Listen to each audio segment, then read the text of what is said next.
जंगल में इस तरह सब लोग शांत बैठे रहेंगे तो एक एक करके जानवर गायब होते रहेंगे। आज बकरी का बच्चा गायब हुआ है, कल और कोई गायब हो सकता है।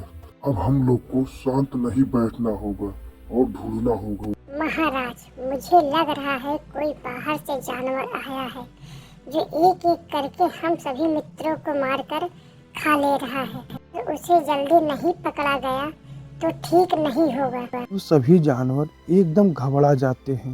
महाराज, एक काम करिए, अब हम लोग रात को पहरा नहीं देंगे और उस जानवर को ढूंढने निकलेंगे।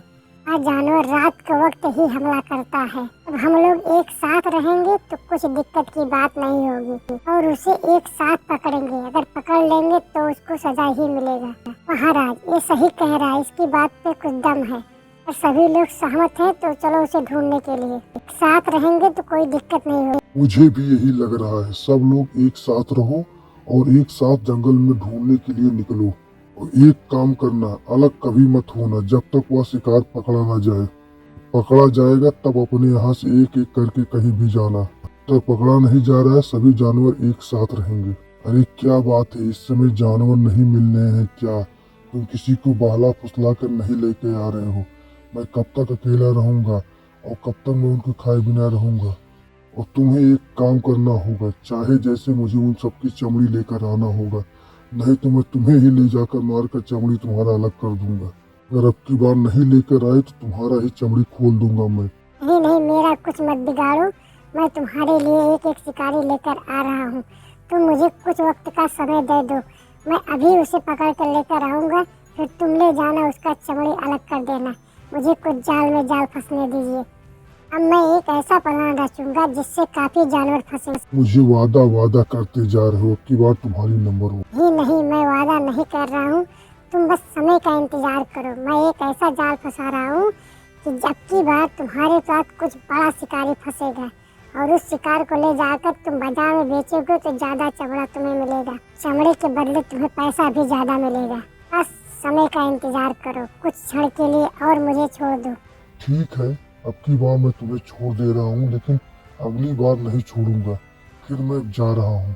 ये सब बात बकरी का बच्चा सुन लेता है और सुनकर वहीं शांत बैठ जाता है और देखता है कि ये लोग क्या बात कर रहे हैं। कुछ ना कुछ तो गड़बड़ ही बात है, लेकिन वह चुप रहता है और बकरी सारी बात सुनकर वहाँ से मज़े से खसक लेता है और राजा के पास जाने लगता है बताने के लिए। अगली सुबह सभी लोग राजा के दरबार में इकट्ठा होते हैं। तभी हाँफते हाँफते बकरी वहाँ पर पहुँचती है और कहती है, महाराज, मैं जंगल में घास चरने के लिए गया था तो वहाँ देखा कि भेड़िया एक इंसान से हम लोग का सौदा कर रहा था और कह रहा था कि हम लोग को मारने के लिए, हम लोग की चमड़ी ले जाने के लिए। मैं कह रहा था ना, इस सब का शिकारी भेड़िया ही है। मुझे उस पर काफी दिन से शक था, उसकी देख रेख को मुझे कुछ शक था। मुझे भी शक था भेड़िए के ऊपर, लेकिन मैं खुल के कह नहीं पा रहा था। उसकी बातों को सुनकर मुझे कुछ शक था उसके ऊपर। ठीक है, घर के अंदर ही गद्दार बैठा हुआ है, उसका सामना अच्छे से होगा, लेकिन उस इंसान को छोड़ा नहीं जाएगा और उसे सबक जरूर सिखाया जाएगा। मैं भी तो इंतजार कर रहा हूँ उस इंसान को जो इस जंगल में आकर तबाही मचाया है।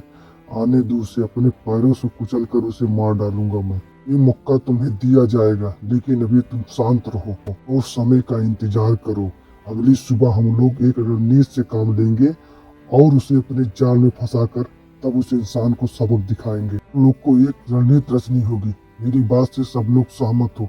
तुम बच्चा एक बार फिर जाओ और उसे अपना शिकार बनाओ।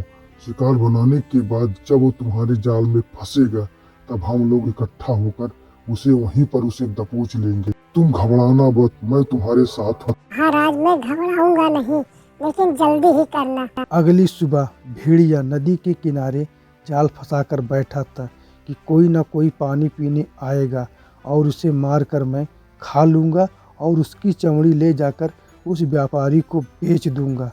भी बकरी का बच्चा मनमना कर बाहर निकलता है और भेड़िया देखकर कहता है, ये क्या, अब की बार बकरी का बच्चा ही आया है। आइए महाराज, इसे ही ले चलते हैं हम लोग। अब तक शिकारी बाहर निकलता है और कहता है, ये देर मत कर, नहीं कोई और आ जाए। जी महाराज, मैं कुछ नहीं देर कर रहा हूँ, अभी मैं इस बकरी को मार देता हूँ और आप इसकी चमड़ी लेकर यहाँ से चले जाएंगे। ठीक है, पहले तुम इसे मारो मेरे सामने, नहीं तो ये चिल्लाना शुरू कर देगा तो कुछ कोहराम मच जाएगा जंगल में, सभी जानवर आ जाएंगे। तभी सभी जानवर इकट्ठा हो जाते हैं। अरे मूर्ख भेड़िया, तुम्हारी हिम्मत कैसे हुई? तुम एक इंसान से मेरा सौदा कर रहे थे? महाराज, इस इंसान को मारने का मौका मुझे दीजिए। इस इंसान को मैं अपने पैरों से डपोट कर उसे मार डालूंगा। इसकी हिम्मत कैसे हुई हमारे जंगल में आने को? अरे महाराज, मुझे माफ कर दीजिए, मैं कुछ जंगल में लालच के बस आ गया था, मुझे माफ कर दीजिए, मुझे छोड़ दीजिए। बस तुम्हें अपने पे आई तो तुम्हें जान की परवाह हो गई।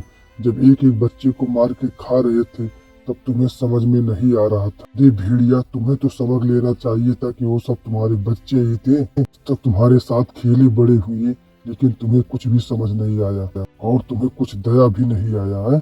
अब की बार तुम्हारी ऐसी दशा कर देंगे कि तुम्हारी 7 पुश्त आने वाले जंगल में नहीं घुसेंगे। इंसान जाओ, इस भेड़िया के सबक मैं अभी सिखाता हूँ। चारा इंसान को माफ करके वहाँ से चला जाता है, लेकिन भेड़िया को ऐसी सजा मिलता है कि भेड़िया की 7 पुश्त याद कर। माफ कर दीजिए महाराज, मुझसे बहुत बड़ी गलती हुई। तुम माफ करने के लायक नहीं हो, तुम्हें ऐसी सजा मिलेगी तुम्हारी 7 पुश्त याद। लोग इकट्ठा हो जाओ, इसकी टांग को ऐसे फाड़ो, इसकी शरीर को ऐसे फाड़ो कि इसकी 7 फुट याद करे और ये आज तक न सोच पाए। इसे इतनी बुरी सजा मारो कि एक एक करके इसकी चमड़ी नकोल लिया जाए। मेरी आज्ञा का पालन करो, इसे उल्टा लटका कर मारना शुरू करो।